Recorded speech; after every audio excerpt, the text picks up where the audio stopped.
Welcome friends, मैं आपके सामने गौरव मिगलानी। 12th क्लास की बिजनेस स्टडीज का हमारा ये चैप्टर चल रहा है रिक्रूटमेंट, भर्ती का। रिक्रूटमेंट की हमारी वीडियो नंबर 3 है। इससे पहले की फर्स्ट वीडियो में हमने क्या देखा है कि रिक्रूटमेंट का मीनिंग क्या है और उसकी प्रोसेस क्या होती है। सेकेंड वीडियो में हमने क्या देखा, इंटरनल सोर्स ऑफ रिक्रूटमेंट क्या होता है, जिसके अंदर हमने देखा transfer, promotion and lay off. Internal sources के हमने मेरिट्स और डीमेरिट्स मतलब लिमिटेशंस को हमने स्टडी किया है। ये हमारा वीडियो नंबर 3 है। इसके अंदर हम ये देख रहे हैं कि रिक्रूटमेंट जब हम एक्सटर्नल सोर्सेज से करते हैं तो क्या होता है। देखो, कभी कभी कंपनीज के अंदर, कुछ फर्मों के अंदर, ऑर्गेनाइजेशन के अंदर कुछ पोस्ट ऐसी खाली होती है कि हमको रिक्रूटमेंट बाहर से करनी पड़ती है, लोगों को बाहर से अपॉइंट करना पड़ता है। मतलब कंपनी क्या करती है, इंटरनल सोर्सेज का यूज नहीं करती है बल्कि बाहर से लोगों को अपॉइंट करती है, बाहर से लोगों को इनवाइट करती है कि आप लोग एप्लीकेशन भेजिए, मैं आप लोगों में से ही कुछ लोगों का सिलेक्शन करना चाहती हूँ। तो जब हम बाहर के सोर्सेज का यूज करते हैं तो उसको हम बोलते हैं कि हम रिक्रूट कर रहे हैं, लोगों को अपॉइंट कर रहे हैं बाहर के सोर्सेज से। तो इस वीडियो में हम पहले ये देख रहे हैं कि एक्सटर्नल सोर्सेज कौन कौन से हैं। मैंने यहाँ पर ये 11 सोर्सेज लिखे हैं, देन इनकी लिमिटेशंस क्या हैं, देन हमारे इनके बेनिफिट्स क्या निकल कर आने वाले हैं। तो एक्सटर्नल सोर्सेज के अंदर जो हमारा पहला जो सोर्स होता है वो होता है फॉर्मर एम्प्लॉइज। कुछ कई बार ऐसा होता है, हमारी कंपनी को कुछ एम्प्लॉय छोड़ के जा चुके होते हैं, या कुछ ऐसी प्रॉब्लम थी, मैंने उनको काम से 10 साल पहले या 5 साल पहले काम से अलग कर दिया था, कोई भी वजह हो सकती है। तो हमारा सबसे पहला ऑप्शन ये हो सकता है कि हम पहले वाले एम्प्लॉयज़ को वापस रिक्रूट करें, उनको वापस नौकरी पे रख लें। फॉर्मर एम्प्लॉयज़ को हम इम्पोर्टेंस बहुत अच्छे से देते हैं क्योंकि हम उनको जानते हैं, वो लोग ऑनेस्टी से काम करते थे पहले भी, तो हम उनकी ऑनेस्टी को जानते हैं, तो हमारी प्रेफरेंस रहती है कि वो लोग नौकरी पर फिर से नौकरी को ज्वाइन कर लें। तो farmer employees. Second option, friends and relatives और ऑफ एम्प्लॉयज। हमारी कंपनी के अंदर जो एम्प्लॉयज काम कर रहे होते हैं, उनके फ्रेंड्स को, उनके रिलेटिव्स को हम अपॉइंट करने की बात कर सकते हैं। तो हमारे कंपनी के एम्प्लॉयज क्या कर सकते हैं, अपने फ्रेंड से और अपने रिलेटिव से जाकर बात कर सकते हैं कि हमारी कंपनी के अंदर ये पोस्ट वैकेंट है।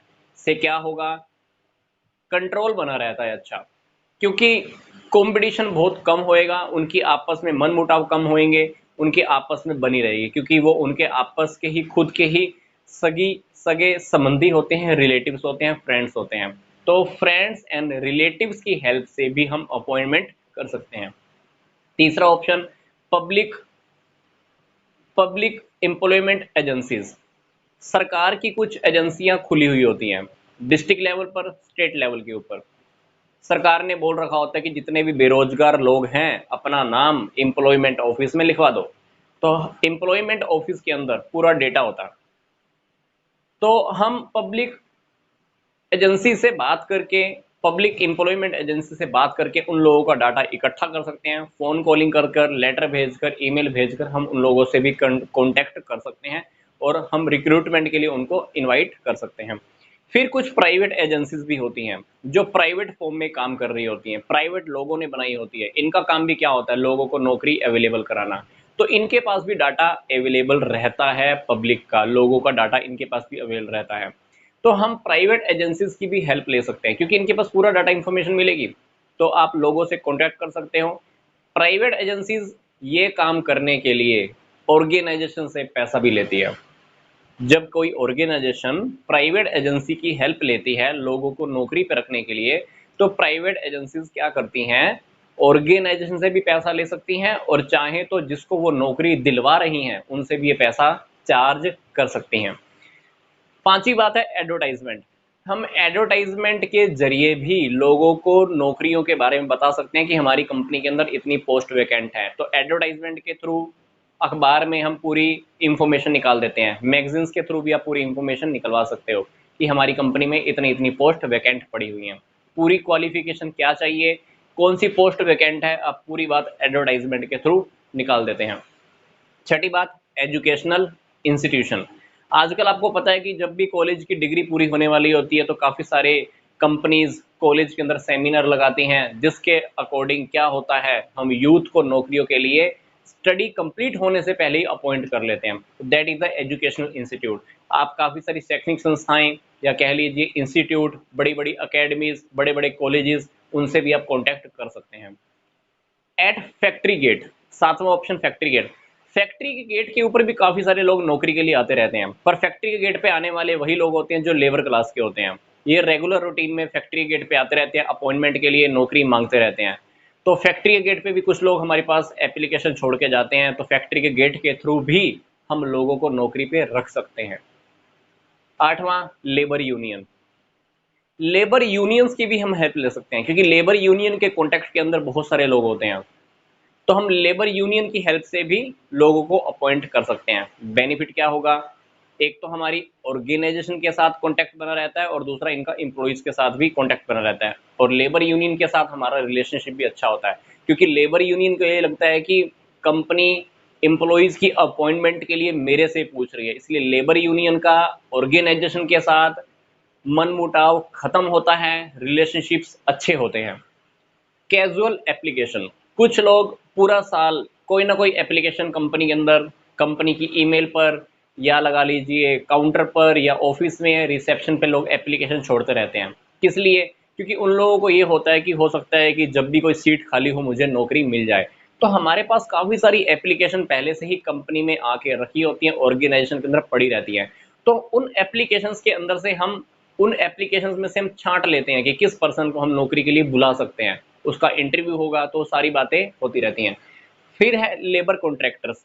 कुछ लोग ऐसे होते हैं जो डिमांड के ऊपर हमको लेबर प्रोवाइड कराते हैं। जैसे मान लो अपने को रोड बनवाना है, तो हम लेबर कॉन्ट्रैक्टर से बात करेंगे कि देखो भाई मेरे को रोड बनवाना है, तो ऐसे ऐसे लेबर मेरे को वो प्रोवाइड करा देते हैं।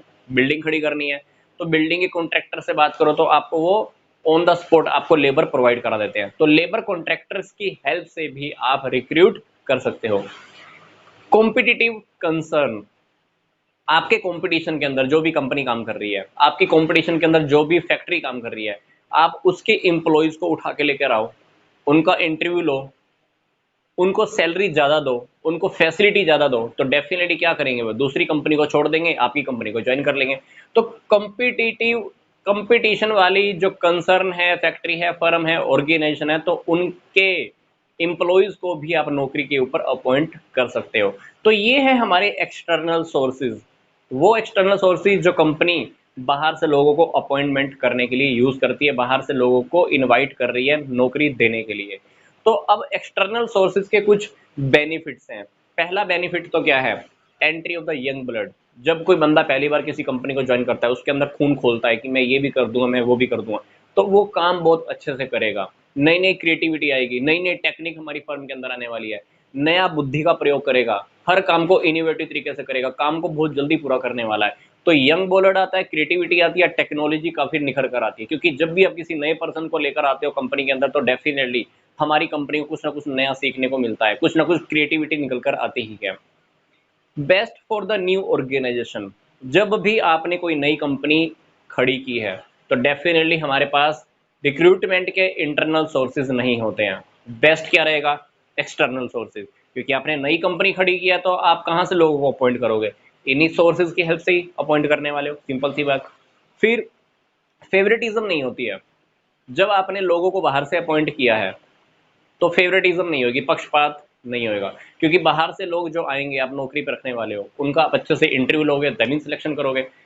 इंटरनल सोर्स के अंदर क्या होता था? इंटरनल सोर्स के अंदर जब हम लोगों को इंटरनल सोर्स के थ्रू अपॉइंटमेंट करते हैं, तो सबसे बड़ा नुकसान क्या होता है? कभी कभी मैनेजमेंट अपने ही सबसे खास बंदे को नौकरी पे रख लेती है, पर एक्सटर्नल सोर्सेज के अंदर फेवरेटिज्म होने के चांसेस बहुत कम होते हैं। अगला पॉइंट है increase the area of choice. External sources के अंदर देखो आपके पास कितने सारे चॉइस हैं, प्राइवेट एजेंसी की हेल्प ले लो, इनकी हेल्प ले लो, यहाँ से यहाँ से यहाँ से कितनी सारी चॉइसेस आपके पास है जहाँ से आप अपॉइंटमेंट कर सकते हो। जबकि इंटरनल सोर्सेज के अंदर आपके पास तीन ही ऑप्शन रहते हैं, transfer, promotion and lay off. जबकि एक्सटर्नल सोर्सेज के अंदर हमारे पास बहुत सारी चॉइस है, आप कहीं से भी लोगों को रिक्रूटमेंट के लिए, एप्लीकेशन देने के लिए इन्वाइट कर सकते हो। फिर आगे आती है कंपटीशन सिप, उनके अंदर जो होती है ना, प्रतियोगिता की भावना पैदा होती है, स्पिरिट होती है उनके अंदर, एक कॉम्पिटिटिव स्पिरिट होती है। क्योंकि जब नए लोग आते हैं, पुराने लोग भी देखकर उनको काम ज़्यादा करना स्टार्ट करते हैं। उनको लगता है कि जो नया बंदा आया है वो बहुत डेडिकेशन के साथ काम कर रहा है, तो जो पहले काम करने वाले लोग होते हैं ना, उनके अंदर डेडिकेशन बढ़ती है और वो काम को फिर 100% करना स्टार्ट करते हैं। पर एक्सटर्नल सोर्सेज की वजह से हमारे कुछ लिमिटेशन भी हमारे सामने आती है, हमको इन लिमिटेशन का, इन कमियों का सामना करना पड़ता है। पहली बात, पहले से जो एम्प्लॉइज काम कर रहे होंगे उनकी मोटिवेशन कम हो जाएगी, क्योंकि हमने किसी को बड़ी पोस्ट पे रखना था, किसी को प्रमोशन देनी थी, हमने किसी को बाहर से उठा लिया, तो कंपनी के अंदर जो पहले से जो काम कर रहे होते हैं ना लोग, उनकी मोटिवेशन कम हो जाती है, उनका मोरल डाउन हो जाता है, कंपनी के अंदर कंपनी के लिए उनकी डेडिकेशन कम हो जाती है, इंडस्ट्रियल पीस कम हो जाता है, औद्योगिक अशांति बढ़ जाती है, इंडस्ट्रियल पीस कम, मतभेद शुरू हो जाएगा, जो नए लोग आते हैं पुराने लोग उनसे भेदभाव करना स्टार्ट कर देते हैं। कॉम्प्लेक्स सिलेक्शन, ये वाली जो प्रोसेस है बहुत महंगी पड़ती है, बहुत टेढ़ी प्रक्रिया होती है, टिपिकल प्रक्रिया है, बहुत सारे स्टेप से निकलना पड़ता है। इंटरनल सोर्स के अंदर तो क्या होता है, इंटरनल सोर्स के अंदर ऑलरेडी लोगों को जानते हैं, अपॉइंट कर देते हैं, बात खत्म हो जाती है। इसके अंदर आपको काफ़ी सारे स्टेप पास करने पड़ते हैं। फिर टाइम ऑन इंडक्शन, जब आप बाहर से किसी नए पर्सन को अपॉइंट कर रहे हो तो उसके अंदर क्या होने वाला है, उसको सारी चीज़ें आपको बतानी पड़ेगी, ट्रेनिंग देनी पड़ेगी, बिजनेस के अंदर सारे लोगों को मिलवाना पड़ेगा, सारे डिपार्टमेंट से इंट्रोडक्शन करवाना पड़ेगा, तो इंडक्शन के ऊपर काफ़ी टाइम लग जाता है, मेल झोल होने में टाइम लग जाता है।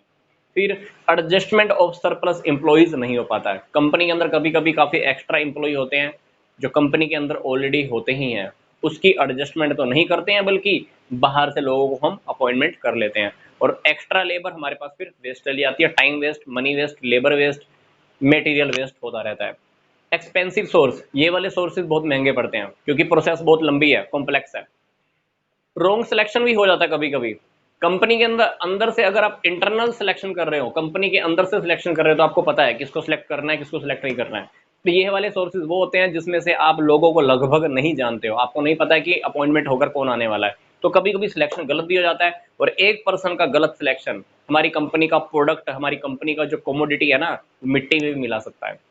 अगली बात आती है लेबर की टर्नओवर, बाहर के लोगों के सिलेक्शन की वजह से पुराने लोगों के अंदर टर्नओवर ज़्यादा हो जाती है। टर्नओवर, या तो वो कंपनी को छोड़ के चले जाते हैं पहले वाले लोग, या वो छुट्टी करना स्टार्ट कर देते हैं, या पक्षपात या भेदभाव शुरू हो जाता है। तो छुट्टियां लेना, कंपनी को छोड़ के चले जाना, नए इंप्लॉइज को बार बार रिक्रूट करना, फिर छोड़ के चले जाना, फिर नए इंप्लॉइज को रिक्रूट करना, तो ये लेबर की टर्नओवर बढ़ जाती है, खर्चे हमारे अल्टीमेटली फिर से बढ़ जाते हैं। नौवीं बात, लेबर और मैनेजमेंट की जो रिलेशन है ना, वो कम खराब हो जाते हैं।